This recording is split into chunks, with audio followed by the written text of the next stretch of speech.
తెలంగాణ దౌర్భాగ్యం ఏంటంటే ఒక స్పెషలైజ్డ్ గా ఒక స్పెసిఫిక్ ఎడ్యుకేషన్ మినిస్టర్ లేడు సార్ అక్కడ. ఈ తెలంగాణ అనే పదము డిక్షనరీలో ఎక్కడా లేదు. ఆంధ్ర అని ఆంధ్రకు కొన్ని పదాలు ఉన్నాయి, తెలంగాణకు డిక్షనరీలో లేదు. కానీ కొంతమంది స్వార్థపరులు ప్రాంతీయ భేదాలు తెచ్చి అనేక మంది కష్టపడే వాళ్ళ జీవితాల్లో మన్ను పోసిండ్రు తెలంగాణలో. నమస్తే, welcome to our Telugu. This is Venkat. మొన్న ఆంధ్రలో జరిగిన టీడీపీకి సంబంధించినటువంటి మహానాడు కార్యక్రమం ఏదైతే ఉందో దాంట్లో మాట్లాడినటువంటి మేధావులు కొంతమంది ఉన్నారు. వాళ్ళు అసలు మన తెలంగాణ గురించి ఏమని మాట్లాడారు, ఎందుకు అలా మాట్లాడవలసింది అనేది ఒకసారి చూద్దాం. ఈమె పేరు జోష్న, ఈమె టీడీపీ జాతీయ మహిళా అధ్యక్షురాలు. ఈమె ఏమంటుంది, తెలంగాణలో దౌర్భాగ్యం ఏంటంటే తెలంగాణలో విద్యాశాఖ మంత్రి లేడని అంటుంది. విద్యాశాఖ మంత్రి లేకుంటేనే గత పాలనలో ఈ ఉమ్మడి ఆంధ్రప్రదేశ్ ఉన్నప్పుడు కానీ లేకపోతే ప్రత్యేక రాష్ట్రం తెలంగాణ వచ్చినప్పుడు కానీ గత పాలనతో పోల్చుకుంటే 100% ఇప్పుడు బాగానే ఉన్నట్టుగా అనిపిస్తుంది. ఎందుకంటే గత ప్రభుత్వాలలో ఏవైతే ఉన్నాయో అవి విద్యాశాఖకు సంబంధించినటువంటి పుస్తకాలు కానీ స్కూళ్ళకు గవర్నమెంట్ స్కూళ్ళకు మిడ్ డే మీల్స్ కానీ పుస్తకాలు కానీ అవి స్కూల్ స్టార్ట్ అయినాక కొన్ని రోజులకు నెలల తరబడిన తర్వాత ఆ బుక్స్ అనేది పంపిణీ జరిగేది. కానీ ఇప్పుడు మనకు తెలంగాణ రాష్ట్రం ఏర్పడ్డాక మూడోసారి అధికారంలోకి వచ్చిన కాంగ్రెస్ ప్రభుత్వంలో రేవంత్ రెడ్డి గారి ప్రభుత్వం చేసింది చాలా అద్భుతమైనటువంటి పరిపాలన అని చెప్పుకోవచ్చు. ఎందుకంటే మనకు ఇంత ముందు ప్రభుత్వాలు కానీ ఉమ్మడి ఆంధ్రప్రదేశ్కు సంబంధించినటువంటి ప్రభుత్వం ఉన్నప్పుడు కానీ మనకు విద్యా సంవత్సరం స్టార్ట్ అయినాక నెల నుంచి 2 నెలల వ్యవధిలో గవర్నమెంట్ పాఠశాలలకు పుస్తకాలు ఇతరతర సామాగ్రి అంతా కూడా పాఠశాలలకు పంపించేవారు. కానీ ఇప్పుడు ఎప్పుడైతే సమ్మర్ స్కూల్స్కు హాలిడేస్ వచ్చేసినాయో అప్పుడే అన్ని గవర్నమెంట్ స్కూల్స్కు పుస్తకాలు అయితేంది, మిడ్ డే మీల్స్ అయితేంది, నెక్స్ట్ పోతే పిల్లలకు స్కూల్ బ్యాగ్స్ అయితేంది, బట్టలు అయితేంది, అన్నీ కూడా ఎక్స్పోర్టింగ్ జరుగుతున్నాయి. మీ టీడీపీ ప్రభుత్వం ఏదైతే ఉందో ఆంధ్రాలో మరి మా గవర్నమెంట్ మా తెలంగాణ గవర్నమెంట్ చేసినట్టు చేయట్లేదు కదా. మీరు ఎందుకు కల్లిబొల్లి మాటలు చెప్పి మళ్ళీ ప్రత్యేకంగా మా తెలంగాణ రాష్ట్రం గురించి ఎందుకు మీరు మీ సభలో మహానాడు సభలో మాట్లాడుకోవాల్సి వచ్చింది? దాని గురించి ఎందుకు ఆ ప్రస్తావన తెచ్చిరు అనేది మాకేం అర్థం కావట్లేదు.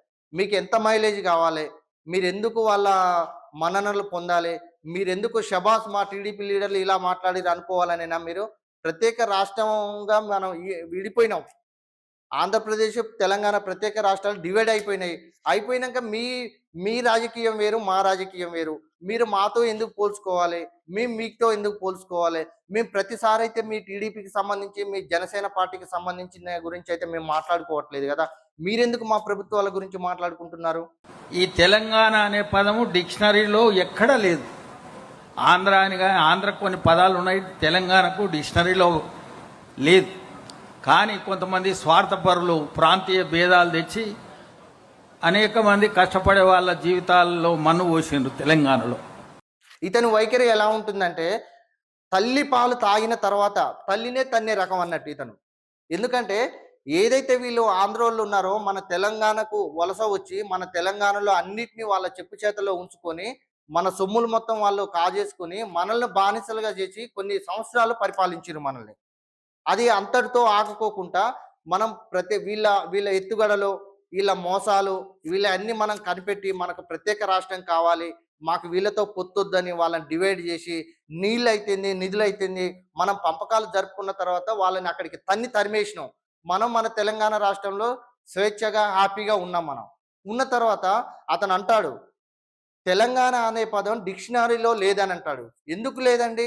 నీకు చదువు వస్తే, నువ్వు జ్ఞానంతో ఆలోచిస్తే ఒకసారి 600 సంవత్సరాల వెనకకు పోయి 16వ శతాబ్దంలో అసలు అక్కడ ఏం రాసింది, అక్కడ కవులు ఏమంటున్నారు, ఈ తెలంగాణ రాష్ట్రాన్ని పరిపాలించిన మహారాజులు ఏమంటున్నారు, మేధావులు ఏమంటున్నారు అనేది ఒకసారి చూడు. మిడిమిడి జ్ఞానంతో ఆలోచించి మా తెలంగాణ రాష్ట్ర అసలు ఒకంతకు చెప్పాలంటే మీ ఆంధ్రప్రదేశ్కి సంబంధించిన మీ మహానాడు సభలో మా తెలంగాణ రాష్ట్రానికి సంబంధించిన వాక్యాలు ఎందుకు మాట్లాడవలసి వచ్చింది మీకు? అంటే అక్కడ ఉన్నటువంటి అపోజిషన్ పార్టీ ఏదైతే వైసీపీ ఉందో వాళ్ళ గురించి మీరు మాట్లాడితే మిమ్మల్ని తరిమి మిమ్మల్ని 16 ఒక్కలుగా ఏడకు కోస్తారో అన్న భయానికి మేమైతే పక్క రాష్ట్రం నుంచి వచ్చి మిమ్మల్ని ఏమనం కదా అన్న ఉద్దేశంతోనే అక్కడ వైసీపీ గురించి మాట్లాడుకోకుండా మా తెలంగాణ గురించి మాట్లాడుతున్నారు మీరు.